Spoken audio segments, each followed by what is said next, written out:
Muito obrigada, gente, por me receber aqui hoje. Estou muito honrada de participar do Congresso de TI. E a minha ideia hoje é falar um pouco para vocês sobre alguns casos de sucesso de clientes na AWS. E o meu grande foco é mostrar para vocês de startups a enterprises. Então, eu gostaria de trazer coisas que possam se aplicar a maior variedade possível de cenários, que se aplique também ao nosso dia a dia, que a gente se reconheça neles. E por que, né, de startups a enterprises? Para mostrar que a gente pode começar pequeno com uma ideia que a princípio a gente pode nem saber ainda se ela vai realmente estourar no mercado, mas que ela tem a capacidade de crescer tão rápido quanto a escala e o tamanho das enterprises, né? Grandes empresas com milhões de clientes e tudo mais. Então, essa é a ideia. É começar de uma maneira pequena, mas mover-se rápido. Eu sou a Cláudia, né? Como o pessoal me apresentou, eu sou arquiteta de soluções na AWS. Eu trabalho há 5 anos com computação em nuvem. Comecei como instrutora técnica e depois eu migrei para a área de arquitetura de soluções. Então, por isso que eu queria mostrar alguns cases de que eu gosto bastante na AWS. Então, primeiro eu vou falar bem rapidamente por que a AWS, principais conceitos para quem for novo no mundo de nuvem, e especialmente no mundo de nuvem da AWS. Eu vou falar sobre alguns casos de clientes que eu gosto bastante e vou puxar esses casos mais pela proposta de valor do que pela profundidade da implementação. Então, eu quero mostrar um pouco, lógico, de como foi feito e o que tem por trás das câmeras, mas eu gostaria muito de focar em proposta de valor desses cases. Legal. Então, a primeira coisa, o que é, né, a nuvem e o que é a Amazon Web Services. A nuvem da AWS, ela se propõe a ser uma plataforma bem abrangente, profunda de serviços, que te permite criar um modelo de negócio em que você cresce conforme o uso e, portanto, paga só por aquilo que você realmente vai utilizar. E como é que isso se traduz no nosso dia a dia, né? Se traduz em respeitar o funcionamento do seu negócio. Então, se o seu negócio é um negócio como eu vou falar da Fórmula 1, que não fica com aqueles cases 24/7, porque não tem corrida todo dia, mas em contrapartida, naquele tempo de corrida, naquelas horas que dura a corrida, você tem 500 milhão de pessoas assistindo e interagindo. Então, a latência é muito baixa, nada pode falhar. Então, esse é um caso de uso. Em contrapartida, os e-commerces, por exemplo, eles têm que estar sempre no ar, especialmente nos momentos de pico, como a Black Friday. Isso que significa ser elástico e pagar conforme o uso. Significa que você vai escalar, ou seja, aumentar a capacidade de atender, de vender, de exibir suas imagens no momento que você precisa, garantindo que você não vai perder nenhum cliente, mas que também nos horários que você não tem operação ou nos seus horários de vale, você consiga reduzir e assim pagar apenas pela capacidade necessária. Então, é uma plataforma abrangente de serviço que te entrega os recursos de tecnologia nessa maneira elástica e pay as you go, e você tem o acesso a tudo isso de uma maneira self-service, ou seja, você cria lá o seu ambiente na AWS, automaticamente a prateleira de serviços já fica instanciada para você. E adicionando a isso com uma preocupação de segurança que vem desde o primeiro dia.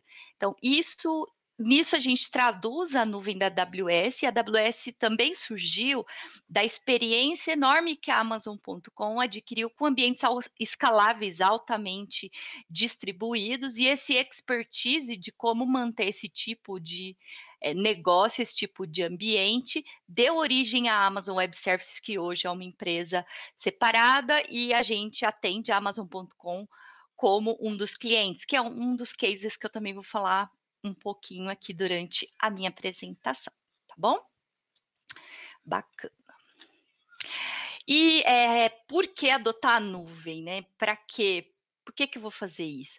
É muito legal, eu estou há 21 anos no mercado de TI e é interessante ver a mudança nesse tempo todo do mercado, né. Em determinado ponto, os congressos, os eventos de TI, a gente falava muito sobre: "Nossa, qual é o melhor banco de dados?". Tinha a turma do Java, a turma que gostava mais do C Sharp, "Nossa, por que que uma tecnologia é melhor que a outra?". E hoje, nos eventos como o reInvent, que está acontecendo também, durante essa semana e a próxima, a gente tem falado muito sobre para quê, né, o que eu vou fazer. Então a tecnologia é legal, é importante, mas qual é o valor que eu vou extrair disso?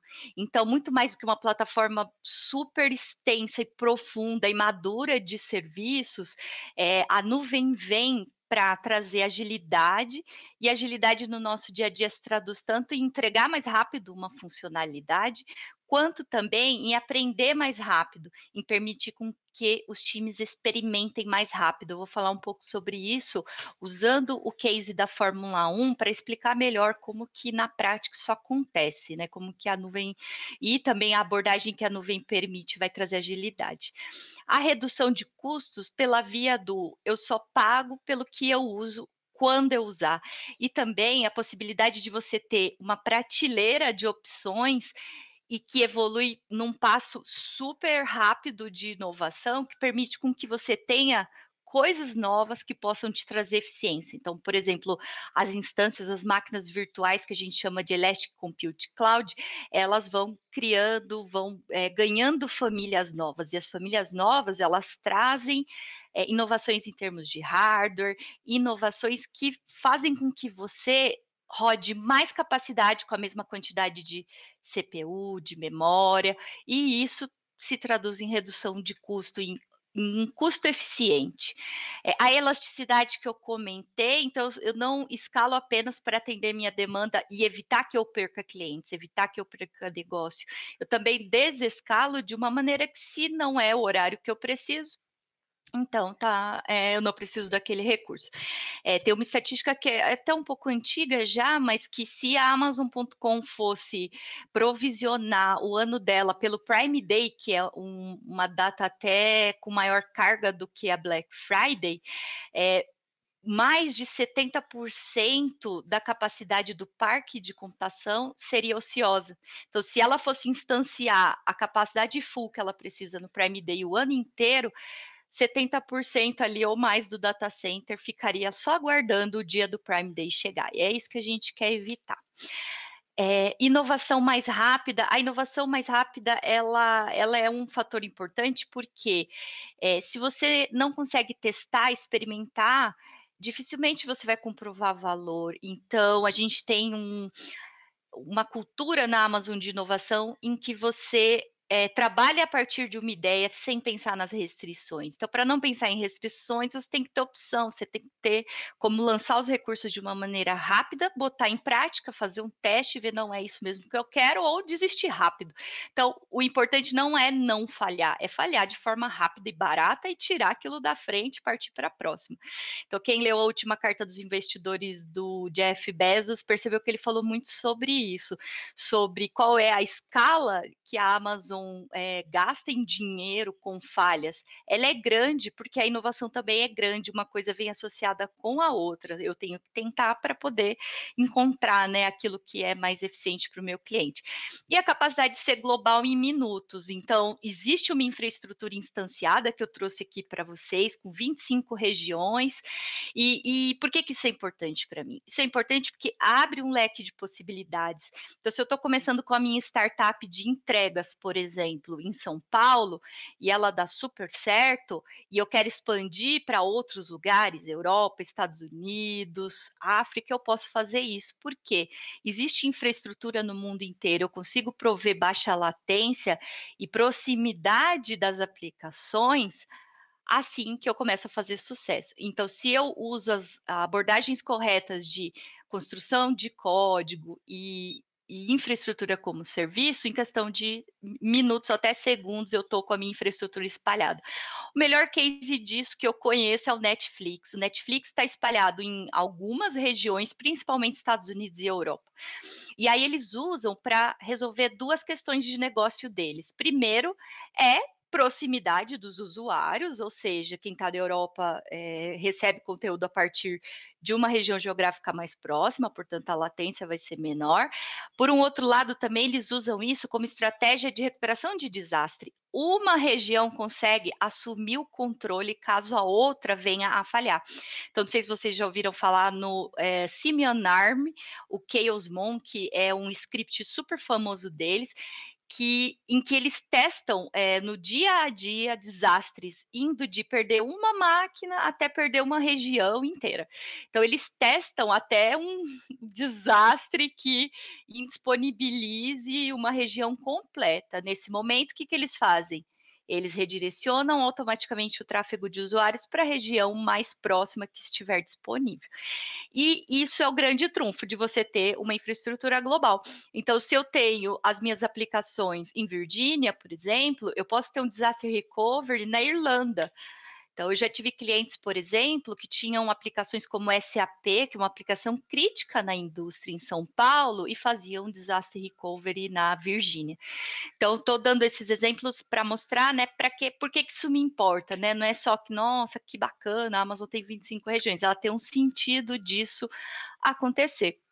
Então, eu preciso dessa resiliência global hoje em dia no meu negócio. Então, as regiões também trazem esse poder. E ainda dentro da mesma região, existe uma alta disponibilidade com relação ao que a gente chama de zonas de disponibilidade. A região não é um monolito, ela tem várias partes distribuídas geograficamente, para que se você eventualmente tenha falha em uma dessas AZs que a gente chama, você continue operando nas outras.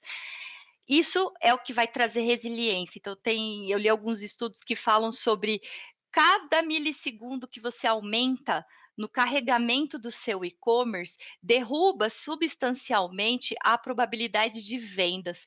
Então, se você tiver já 8, 10 segundos ali para carregar a tela, praticamente você perdeu o tráfego ali, né? Porque as pessoas não vão ter paciência de ficar esperando carregar e carregar o carrinho de compra. Então, nisso que se traduz resiliência, tolerância à falha e alta disponibilidade.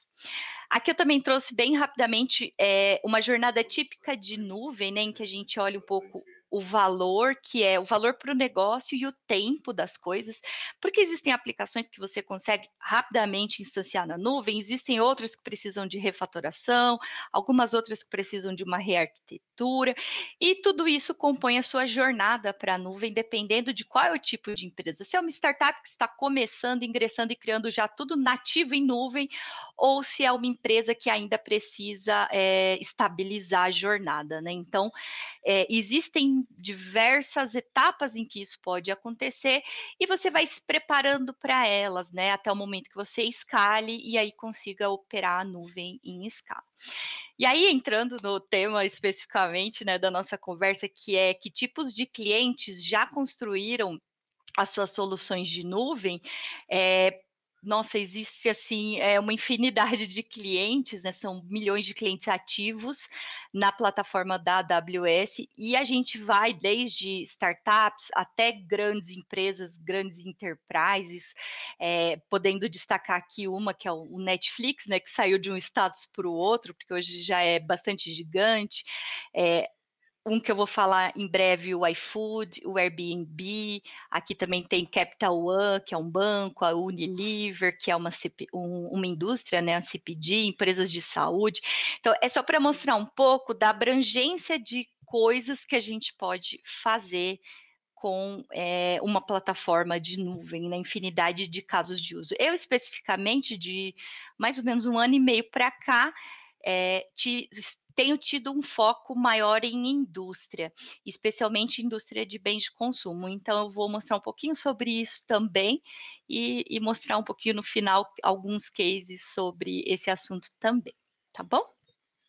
Legal. Bacana. Então, eu queria começar com os cases de startup. Então, eu coloquei no decorrer da apresentação alguns QR codes que vocês podem usar que te levam a referências de tudo que eu botei aqui nesses slides, né. Então eu queria deixar vocês com as referências, alguns materiais de aprofundamento, vocês podem usar esses QR codes para acessar agora, se vocês quiserem. Então eu trouxe 3 exemplos que eu gosto, porque são muito do meu dia a dia. Então se você pegar seu celular agora e abrir e olhar os aplicativos, você vai encontrar um monte de clientes da AWS. E eu arrisco a dizer que a maioria deles estão em nuvem. Então, é interessante observar como a nuvem também foi um habilitador para que essas coisas pudessem acontecer. Eu gosto muito do caso do Airbnb, porque se você pegar hoje o Airbnb, né, com mais de 7 milhões de acomodações, 40 mil experiências únicas, é, eu gosto muito desse case, porque o Airbnb começou como uma ideia, um conceito que ninguém ainda praticava, né. Então, eles começaram a construir a plataforma. E aí, nesse momento, o que que eles precisaram? Como a nuvem habilitou? Eu preciso de uma plataforma que me traga tecnologia que seja possível começar pequeno, mas que seja boa o suficiente para, assim que eu for grande, eu conseguir de uma maneira fácil virar a chave, escalar e atender meus clientes. Porque se naquele momentinho da virada do sucesso o aplicativo não responde, você perdeu, né, aquela crista ali da onda. Então, o Airbnb foi um ótimo exemplo, porque ele cresceu num espaço de tempo muito curto, dos alguns milhares para alguns milhões de hóspedes, que eles chamam, né, de usuários, e foram aumentando a oferta de produtos. A Lyft também, né, que é uma empresa de corridas, uma empresa de compartilhamento de corridas, e ela é a que mais cresce nos Estados Unidos, ela está em mais de 200 cidades, e ela tem uma métrica de 14 milhões de corridas no mês. Então, como que isso acontece tanto para o Airbnb quanto para a Lyft? A chave é não só a elasticidade, mas também a capacidade de você prever desastres e conseguir testar na mesma escala que produção. Então, os serviços habilitam que isso seja possível, e se você precisar testar na mesma escala que você vai ter produção, você consegue. Coisa que lá na minha época, lá atrás, de ambiente on-premises, era muito difícil, né? Você ter um ambiente de produção com um ambiente de desenvolvimento ou de testes com a mesma capacidade de produção para você testar a carga, porque ficava caro manter os dois. Então, essa é a ideia, que habilitou com que as startups colassem perfeitamente em nuvem, que é uma boa ideia, eu preciso experimentar rápido, eu quero começar pequeno, mas eu quero escalar assim que eu tiver sucesso. E o último case aqui o último, né, o terceiro case de startups, que é maravilhoso, eu uso diariamente sem sem exagero, o iFood. O iFood foi citado ontem no principal keynote de machine learning do re:Invent, como um dos principais cases do mundo com machine learning. Então, eles começaram trazendo as aplicações deles para a nuvem, porque eles cresceram muito entre 2015 e 2016, né, eles triplicaram de tamanho, e aí precisavam aguentar, né, aquela demanda. Foi aí que eles vieram para a AWS. E aí, o último case mais novo deles, que eu botei aqui na referência do QR Code, fala sobre a jornada deles em AI ML. E eu quis trazer o case deles porque tem essa medida de que nos horários de pico, como almoço e jantar aos domingos, eles conseguem segurar até 50 pedidos por segundo, e aí isso mostra que, assim, eles aprenderam bem a manter essa infraestrutura, e aí vem a segunda parte que nuvem habilita, né, que é a possibilidade de exploração de coisas novas, como dados e machine learning. E aí eu trouxe aqui um print screen que eu tirei do LinkedIn, que fala sobre a última Black Friday do iFood. Foram 2,5 milhões de pedidos em um dia. Então é isso que eu quero ilustrar de maneira mais prática, para que serve a elasticidade, por que a elasticidade é importante e em que momento você vai precisar dela. É nesse momento que você cresce. Então, se a gente olhar aqui o gráfico do iFood, né, entre 2011 e 2014, eles atingiram os primeiros 2,5 milhões de pedidos. E a última Black Friday foi equivalente ao que eles viveram de 2011 até 2014.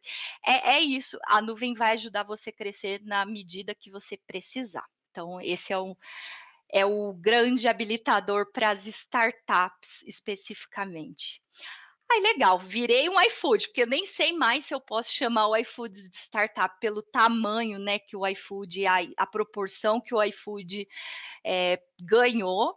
E essas são empresas que, na minha opinião, não trouxeram só um negócio, não são só capazes de escalar, elas provocaram uma mudança grande na forma como a gente vê esses businesses, né? Então, o Airbnb ela alterou a forma como o turismo se organiza. Então, ele trouxe um conceito que influenciou em várias outras áreas no entorno dele, né? Não só na sua possibilidade de reservar um quarto. Então, é isso também que a gente traz como a nuvem como habilitadora da inovação. Talvez se eles precisassem construir um data center para então prever o crescimento, talvez essa ideia lá no começo não tivesse nem viabilidade de começar.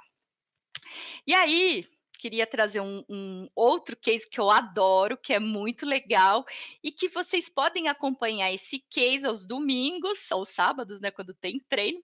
Então, eu adoro esse case, ele é muito bacana, e eu queria muito compartilhar como algo de não só de inovação, mas de repensar uma indústria que já existe há muito tempo, que é o case da Fórmula 1. O nosso site sobre o case da Fórmula 1 é fantástico, também deixei a referência aqui para depois vocês explorarem, tem conteúdo à beça sobre isso, é bem legal. E o que a Fórmula 1 pretendia, né? A tecnologia sempre foi algo muito importante para a Fórmula 1, né? Os carros, cada milissegundo, cada instante que eles ganham ali já é uma vantagem competitiva gigantesca. E aí, duas coisas principais, né, sempre foram coisas perseguidas pela Fórmula 1, como, por exemplo, o ganho de eficiência e também como manter os fãs interessados. Imagina, esse ano, ou por alguns anos já, a gente não tem brasileiro na Fórmula 1, né? Como é que mantém os brasileiros interessados? Como que isso se dá, né? A gente teve um agora, né? O Fittipaldi, né, o neto do Fittipaldi, ele teve uma participação esse fim de semana. Então, como que isso se dá, né? Como que isso acontece? Não só a Fórmula 1, mas também como a NFL, que é a Liga de Futebol Americano, a Liga de Beisebol Americana, eles sempre coletaram muitos dados e perceberam que quanto mais dado eu dou para o fã entender o que está acontecendo, mais tempo ele vai ficar falando sobre aquele evento esportivo, mais minha marca vai ficar na cabeça dele, mais os patrocinadores vão ver valor nisso. Então, é a flywheel, né? A roda ali dos benefícios, na roda da fortuna, digamos assim, que é uma coisa beneficiando a outra. E aí, imagina que um pit stop na linha do tempo da Fórmula 1 que completou 70 anos, ele saiu da casa do minuto para a casa dos menos de 2 segundos. Imagina o que isso significa em termos de medir processos, medir o que está acontecendo e colocar melhorias em tudo isso. Quanto de dado eles têm que coletar para isso ser possível, né? E é exatamente isso, porque cada carro hoje da Fórmula 1 coleta dados de sensores em tempo real, são cerca de 120 sensores. Eles coletam 1,1 milhão de data points e geram 3 GB de dados por segundo. Então, os carros gerando dados, e note que eles têm dados desde o começo da história da Fórmula 1. Eu vou falar um exemplo aqui em que eles fizeram uma análise com dados desde 1983, um ano antes de eu nascer. Então, imagina que eles guardaram esses dados o tempo todo e agora eles têm poder computacional para gerar inferência sobre isso. E aí, eles, como eu tinha falado lá no começo, a Fórmula 1, ela conta com meio bilhão de fãs, mais de meio bilhão de fãs, e esses fãs precisam continuar engajados, né? Independente ali do passar dos anos, o que vai acontecendo, eles precisam ficar engajados. E a Fórmula 1 apostou no poder de dados, insights, analytics e machine learning para que isso fosse possível. Eu vou mostrar como. Então, aqui tem o meu carrinho lindo, né? Que estava girando ali, mostrando quais são os sensores. A pista também conta com vários sensores que são combinados com os carros. O carro tem os sensores do funcionamento da máquina.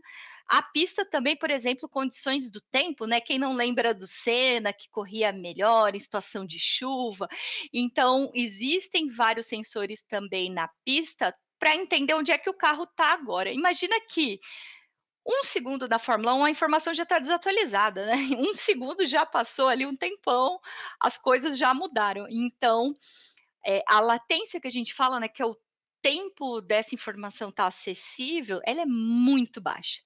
E aí, com mais, né, desses, com muito mais poder hoje que eles têm em termos de análise, o que que eles conseguiram fazer? Usar mecanismos tecnológicos para olhar toda essa história de dado e produzir conhecimento ali em tempo real, para que a gente se sinta quase que num videogame, né, uma experiência imersiva. Então, nesse desenho aqui, por exemplo, a gente vê estatísticas e comparação entre os pilotos, entre o Hamilton e o Bottas. A gente consegue ver qual é o desempenho de cada um. Esse fim de semana eu observei, eu estava assistindo e observei que eles colocaram até coisas novas já, mostrando quase que um super trunfo, né, dos pilotos e carros. Então, agora eles estão também aumentando, esse conhecimento. E falando particularmente, isso mudou minha relação com o esporte, porque eu nunca fui muito interessada nem nos tempos de cena, e de lá para cá, como eles me ensinam em tempo real o que está acontecendo, eu consigo ficar muito mais engajada, consigo saber o que está acontecendo, quem é o piloto que está ali melhor posicionado. Eu acho muito legal uma coisa que eu vou mostrar para vocês também, que é as predições que eles fazem, geram uma emoção do: "Olha, provavelmente aqui o Hamilton vai passar o Bottas". Então é legal, porque gera uma expectativa e você fica preso. Esse foi o objetivo da plataforma que chama Fórmula 1 Insights. E eles têm um data lake no Amazon Simple Storage Servicing, que eles guardam todo o histórico de dados, não só todo o histórico, mas também guardam os dados das corridas que vão acontecendo. É interessante observar que eles usaram, quem tiver também interesse sobre isso, a gente tem material sobre o nosso Serverless Data Lake Framework, que está disponível no GitHub de maneira open source, que foi usado inclusive pela Embraer no case dela com a AWS em Analytics, em dados, que é outro case super legal também, e esse framework acabou de virar open source, então recomendo vocês também darem uma olhada. E aí, como a Fórmula 1 e vários outros clientes fazem, né? Qual é a arquitetura que está por trás ali das cortinas? Então, no caso da Fórmula 1, eles têm uma conexão entre a infraestrutura da Fórmula 1 local e a nuvem. Então, os dados vão chegando nos carros, os carros enviam, na verdade, os carros geram eventos, esses eventos batem ali nesse centro local que está muito próximo à corrida, e aí esse centro envia os dados para a nuvem. O que, que acontece neste momento? Um modelo de machine learning já foi treinado previamente com o Amazon SageMaker, e ele é instalado dentro de funções Lambda, que são que é o nosso serviço de infraestrutura, nosso serviço serverless, em que você não precisa provisionar infraestrutura física e não precisa se preocupar com escalabilidade. O que, que isso se traduz? O que, que a Fórmula 1 precisava? Eu precisava que naquele momento super ágil, que o evento do carro chega me falando qual é a posição do Hamilton, que isso bata ali numa função que seja capaz de aguentar o tranco de todos os carros enviando aquela quantidade ali de eventos que vocês viram, e conseguindo escalar, ou seja, aguentar a quantidade de chamadas em paralelo sem eu ter tanto trabalho. E o outro lado de ser serverless, ou seja, não ter servidor para você gerenciar e ela autoescalar, significa que sexta-feira não tem corrida, segunda não tem corrida, você não vai ser cobrado por isso. Então, qual foi a estratégia? Você usa o Amazon SageMaker com as instâncias de treinamento, gera esse modelo e esse modelo vai ser instalado nas funções Lambda. No QR Code que eu trouxe aqui nessa tela, tem o detalhamento técnico de como você faz isso. Então, como você gera os modelos de Machine Learning e instala em funções Lambda. E a partir do momento que a função Lambda é instanciada e ela já fez, né, a alocação desses recursos que você precisa para fazer a inferência e perguntar, por exemplo, qual é a possibilidade do Hamilton passar um outro piloto é enorme, né? Não precisava nem, acho que não precisava nem da lambda para falar que a probabilidade é muito grande, mas de um piloto passar o outro. Então, você consegue baixa latência e você consegue escalabilidade com as funções lambda, assim como não usar mais quando você não precisa. Outra coisa importante sobre isso é o uso do DynamoDB. Ele tem múltiplas funções aqui de armazenamento de dados, mas ele guarda principalmente os scores que precisam ser acessados para retroalimentar a estrutura local da Fórmula 1, porque ele tem baixíssima latência. Então, com isso, a Fórmula 1 consegue que todo esse processo atinja a meta deles, que é uma resposta à inferência de menos de 500 milissegundos. É isso que acontece.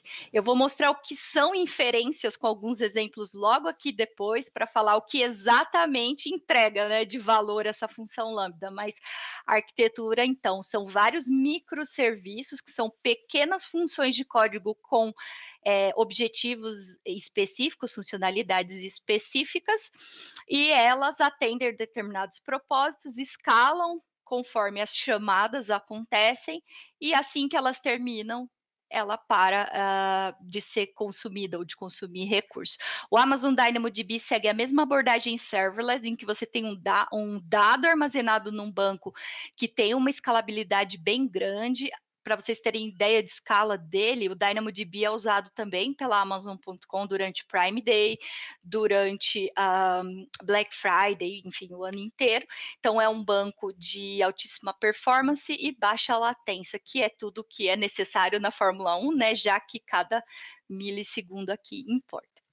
Queria mostrar um pouco agora de quais são os casos de uso resolvidos por essas funções lambda. Um deles é uma previsão, uma predição de estratégia de parada no pit stop, no box. Ainda chama box, talvez, né? Na minha época de criança a gente chamava de box, agora é o pit stop, né? Então, como que funciona a previsão de ultrapassagem? Que serviços eles usam da AWS, né? O que acontece? Então, seguindo aquela mesma arquitetura que a gente viu, a gente tem os dados históricos no S3, que servem para que a gente use o Amazon SageMaker para treinar os modelos, e assim que treinado o modelo, a gente instancia esse modelo com o SageMaker, criando aquele pipeline típico do cientista de dados, e aí instala na função Lambda para gerar inferências como essa aqui, por exemplo. Então, o que vai acontecer com o momento do box?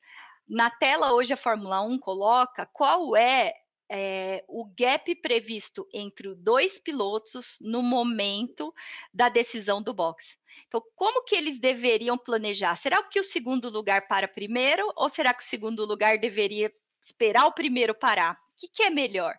Então, com isso, eles conseguem levar em conta qual é a condição da corrida, qual é a posição do piloto, até porque um conjunto novo de pneus, ele dá uma vantagem para o piloto. Então, se eu tenho um cara na frente com um pneu já desgastando e um cara atrás com um pneu novo, o de trás vai conseguir diminuir a distância cada vez mais. Então, aqui tem um exemplozinho gráfico, né, dos dois pilotos. Então, na primeira estratégia, o segundo piloto, ele para primeiro. Por que ele para primeiro? Ele vai contar com que, com um melhor pneu, assim que o primeiro lugar para, ele consegue ultrapassar. Então, ele vai ganhar tempo com esse novo pneu para chegar mais próximo ao primeiro, e aí, assim que o outro parar, ele conseguiria ultrapassar. Essa é uma abordagem. Outra abordagem que eles também podem ter é o inverso. É ele tentar diminuir a distância ao máximo até que o primeiro desgaste o pneu antes, pare, ele aumente, né, a vantagem, e aí, portanto, ele deixe com que o primeiro pare e ele consiga ultrapassar. Então, isso tudo, nossa, no olho ele é muito difícil de prever, então eles hoje já conseguem fazer essa análise, né, da situação e colocar na tela para a gente como espectador qual é o cenário que deve acontecer logo a seguir. Então, vou mostrar aqui para vocês esse cenário. Aqui mostra como isso foi estudado um pouco. Então, ali tem o Vettel e Hamilton, ele está mostrando a predição de gap que eles devem ter assim de pararem no stop. Então, 49, eles devem ter essa distância, ou seja, o Hamilton vai ficar na frente do Vettel com esse gap de distância, seguindo a estratégia de parada no box. Isso foi desenhado, gente, como estratégia que a gente chama de working backwards. E aí eu queria puxar aquele ponto da experimentação da nuvem aqui de novo, porque a experimentação foi o que levou com que os times da Fórmula 1 e da AWS encontrassem as fórmulas. Eles pegaram os dados, começaram a lançar modelos e ver o que poderia ser feito. E falaram também com quem faz o broadcast das imagens e das corridas para falar o que seria legal mostrar, o que você acha que agregaria valor. A partir disso, eles construíram ali o protótipo do Fórmula 1 Insights. E aí, exemplificando até um pouco melhor na vida real, numa corrida real, né? Isso acontecendo, aqui tem o vídeo em que que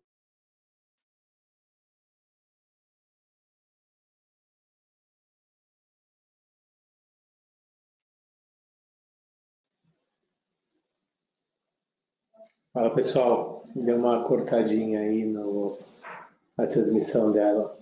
Vamos ver se já volta. Cláudia, está nos escutando?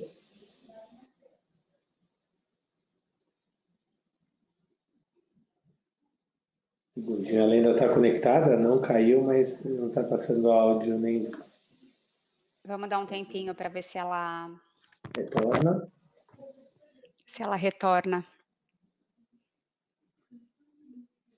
Coisas que só o ao vivo fazem. Vocês estão gostando, gente? Eu estou pirando nessa palestra, nesse case aí do Fórmula 1. É muito legal. O Bruno falou, caiu, mas passa bem. Segundinho. Que a gente fique com a mão na Voltou. Oi? Cláudia? Agora Oi? voltou. Agora voltou.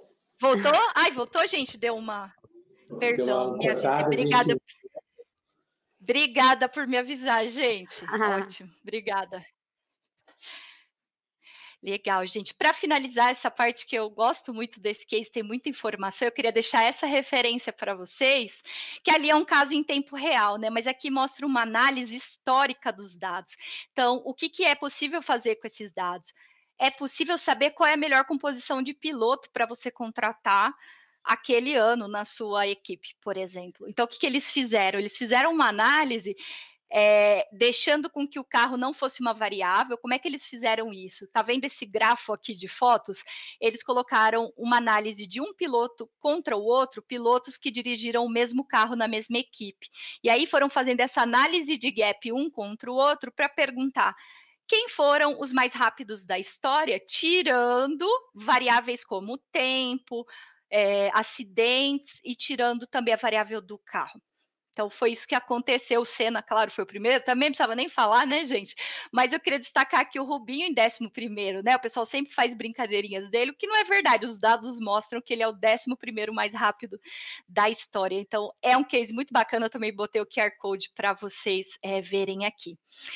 Queria trazer agora nesses 2 minutinhos aqui, nesse final, para a gente falar um pouco de outros 2 casos que para mim são muito interessantes.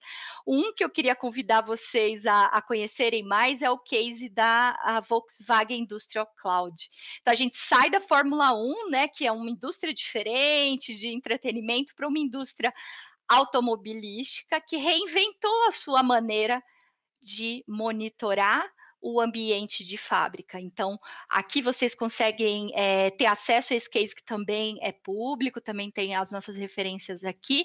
Qual é o desafio deles? Visibilidade sobre o que está acontecendo na fábrica. Como é que eu monitoro plantas ao redor do mundo do mesmo jeito, com a mesma qualidade, com os mesmos padrões, e também coloca uma prateleira ali de serviços de supply chain, de logística, de fábrica, que todos possam consumir, com protocolos bem combinados.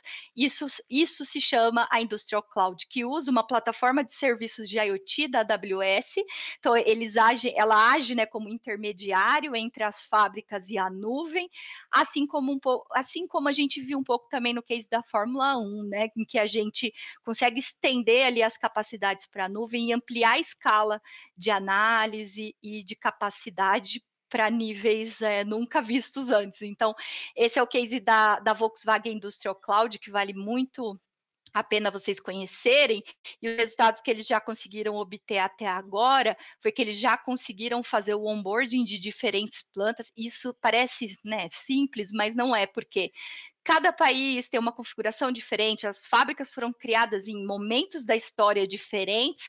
Imagina, as tecnologias que estão ali são diferentes, então eles já estão conseguindo fazer um onboarding desses diferentes equipamentos e habilitando os times da Volkswagen em monitorarem e gerarem conhecimento em cima disso. E aí eu queria linkar isso em algumas coisas que saíram no Reinvent, que ajudam vocês nesse trabalho, né, de monitoração e também de análise preditiva na indústria, puxando um pouquinho o case da Amazon.com. Então, a Amazon.com tem quilômetros, né, de esteiras ao longo dos fulfillment centers e, 15 minutos ali de parada, são milhões de pacotes sendo impactados. E aí, soluções como, por exemplo, IoT, que é o que a Volkswagen Industrial Cloud usa, ela torna-se cada vez mais importante. Foi lançado essa semana no Reinvent o Monitron, que vou passar aqui bem rapidinho o videozinho. É um videozinho bem rápido, um segundo, que mostra um pouco do Monitron. Ele é um aplicativo e ele também é um hardware que você acopla nas máquinas para você tirar os pontos que você não consegue ter conhecimento sobre o que está acontecendo. Ele tem sensores, então sensores de temperatura, vibração. Então, mesmo que seja super antiga a sua máquina, aquele ponto ali da sua indústria, do seu fulfillment center, você não tem capacidade de monitorar, você consegue acoplar um Monitron, monitorar através do app e depois também estender as capacidades para outros serviços de nuvem que farão análises, por exemplo, de anomalia, detecção de problemas. Então, eu quis trazer essa pincelada de diferentes cases para vocês. Espero que tenha sido legal, que tenha sido significativo. Eu fico muito feliz de participar aqui com vocês, gente. Muito obrigada.